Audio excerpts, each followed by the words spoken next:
Welcome to Data Science with EJD. In this video, I continue to talk about variational autoencoders. Of course, we are still talking about unsupervised learning. So, this falls under generative unsupervised learning. So, straight to the point, we are talking about variational autoencoders, VAE for short, and the question is, what is a VAE?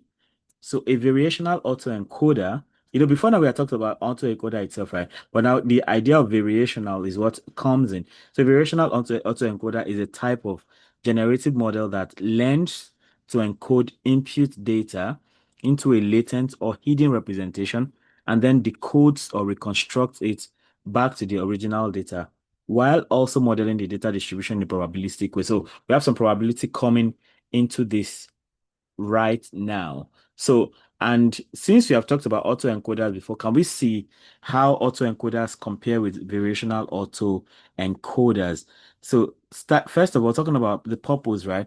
Autoencoders learn compact representation for reconstruction, while variational autoencoder encoders actually learn probabilistic latent representation for generation.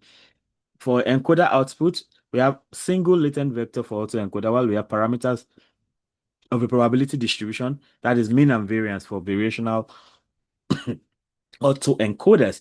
Then for decoder input, we have single latent vector for autoencoder, while we have sample from the latent distribution.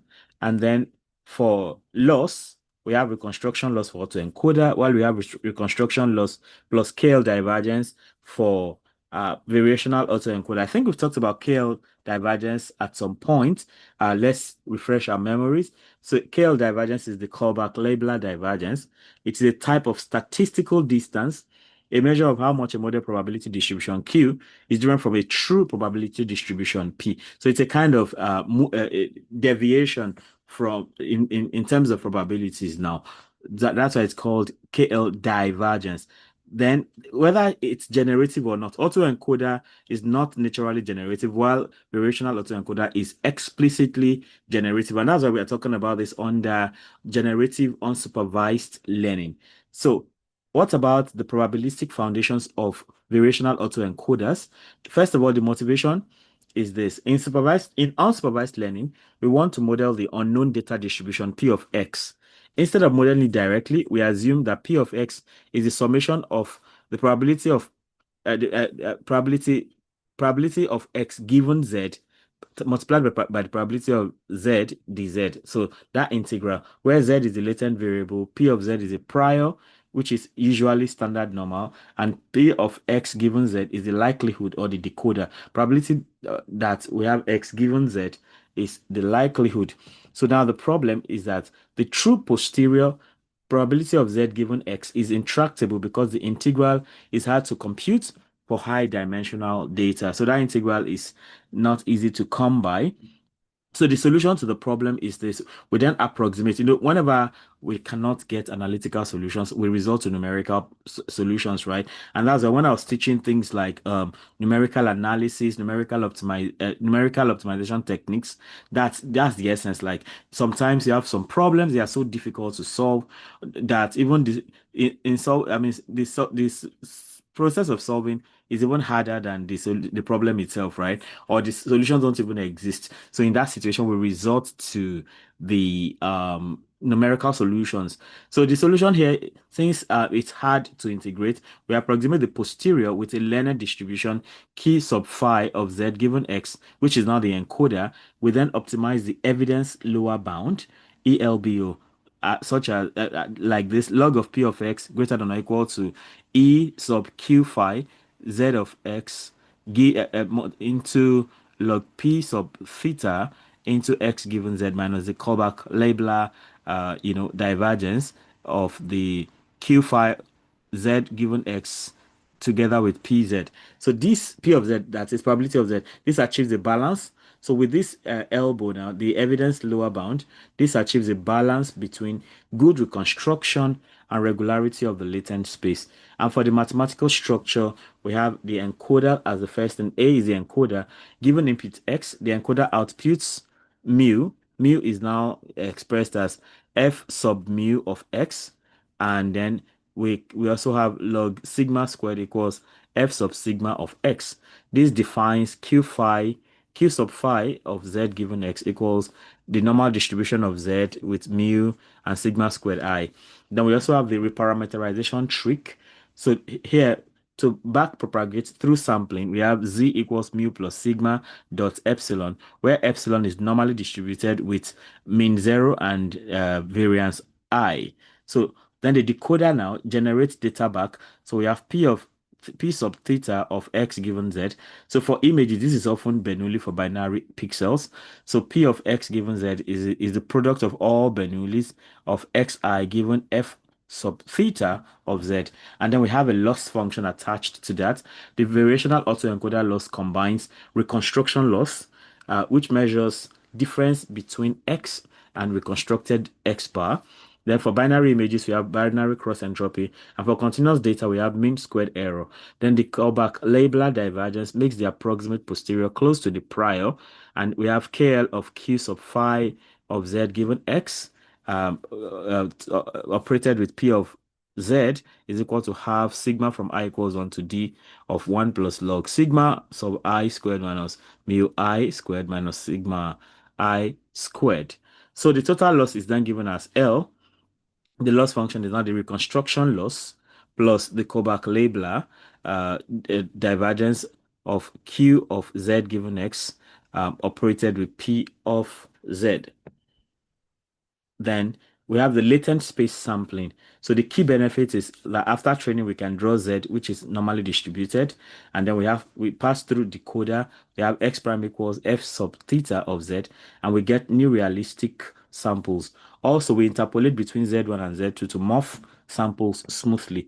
I mean, that's a lot going on there. So we have practical implementation. Now below is a clear modular PyTorch pipeline for MNIST. Of course, we've used MNIST a couple of times, talking about things like the digits data sets and all that, right? So we are using that again. So let's go for that. So of course, the first thing is if this is your first time of using PyTorch, Torch Vision, and the rest, you can install. So we install this. I mean, we install Torch Vision, Matplotlib. If this is your first time, of course, I've done it before. That's why it's this fast and requirements already satisfied, right? Then for full code now, so we have the code. We have import torch.nn and then should be neural network, and then import touch.nn functional as f. Then from touch vision, you import datasets, transforms, and transforms, right? From touch.utils.data, you import data loader, and then you import matplotlib.pyplot as PLT for visualization. And then the configuration, and we have the batch size to be 32.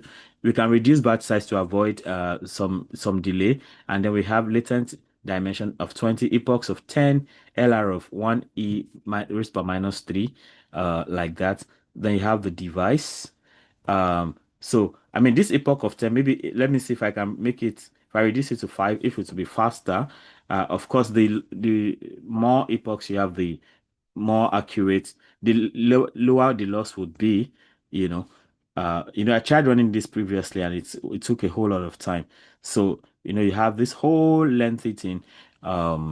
So you did the device, touch device, CUDA, if touch CUDA is available and all that, clear GPU cache, it transforms to tensor, train data set, train loader, you know, then it creates so this is some kind of object-oriented program where we use classes. So we define a VA class on NN module and we initialize and all that.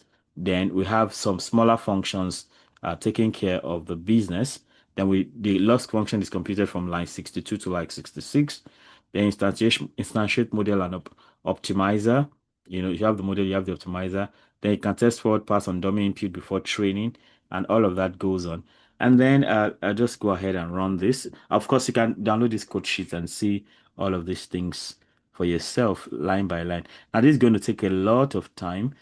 So let's see. Now, because I've reduced it to 5 epochs, now let's see if it's fast. So I give it like a few minutes. If it's still not if it's taking too much time, I'll just move on without it. Or okay, let's leave it running By the time we are done with the next steps, I'll come back and see how far it's gone. If not, then we can stop. But if you're doing it on your own, it can be sure to take a lot of time, and then you can see what comes out later. So epoch 1 is done. The average loss, batch 0 loss is 17,588. That's a lot. But from epoch 1, the average loss is now 136.0680, and then it will keep reducing like that as the epochs advance. So the key steps now. So what we did there was to download and load data, MNIST. Then of course, okay, epoch 2 is done. You can see the average loss is reduced to 1132171 and so on. So you build encoder plus decoder, that's MLP for simplicity. Then you implement reparameterization trick, and then define elbow loss like we said before. You have BCE plus KLD. Then you train back propagation plus Adam. Then we have sample. You draw Z. Now at the third epoch, it has reduced to 110.1147. Then you draw the sample. Now draw Z, which is normally distributed with mean 0 and variance I, and decode new digits. Then you visualize by using matplotlib to generate for generated samples. So sometimes the kernel breaks down and we are unable to visualize. But let's see, because I've reduced it to five epochs now. Let's hope we can get to that. Then the next steps, other things we can do, right? We can use convolutional layers for images. So I mean, with this now, we're already getting into neural networks and all of that. So okay, now you can see the kernel is restarting, right? So I mean, that can be an issue. So if it doesn't restart again, then we can move on. So epoch 5 is done, and then the kernel restarts. So that might say something about maybe the system capacity or things like that. So, but the extensions we can make to this now, we can use convolutional layers for images for better results. We can try different parallels like mixture of Gaussians. Then we can visualize latent space using 2D or TSNE. We can apply to other data sets like CIFAR10 or CELEB-A. We can use conditional variational autoencoders to generate specific classes, e.g., only digit 5. Then in summary, what do we gain from VAEs? We have probabilistic latent space, which is smooth and interpretable, which gives smooth and interpretable representation. We have regularized posterior, which gives better generalization. We have generative capacity, which creates new data points. We have reparameterization trick, which enables gradient-based training, right? And then the complete takeaway from this is that VAEs are probabilistic autoencoders as opposed to just ordinary autoencoders. They bridge deep learning plus Bayesian inference. That's where you're talking about things like priors and all that. Then they are a core building block for modern generative models like VAs, GANs, diffusion models. Then PyTorch or TensorFlow makes them easy to experiment with. So the kernel broke down due to whatever reason, and then but I mean, you have a general idea of how this works now. So we come to the end of that particular video. Let me know how helpful that is for you, and if there's something you like want to try out, feel very free to let me know. If you have subscribed already, thank you. If you have not, please go ahead and subscribe. We are just 3 subscribers or so short of getting to 1,000 subscribers. You want to make that up right now. Thank you so much for doing that. Don't forget to hit the notification bell so you can always get alerted each time a new video is released. On my channel, you can become a member. Just click on join and then you can become a member of the channel, right? Don't forget to always like and share so that more people can have access to this great content I have going on here. And of course, the data sheets my code sheets are available on Google Drive. So you can check the description on Facebook or on YouTube and click on that so you can download everything and follow step by step till I come your way again. Keep doing data right. Bye.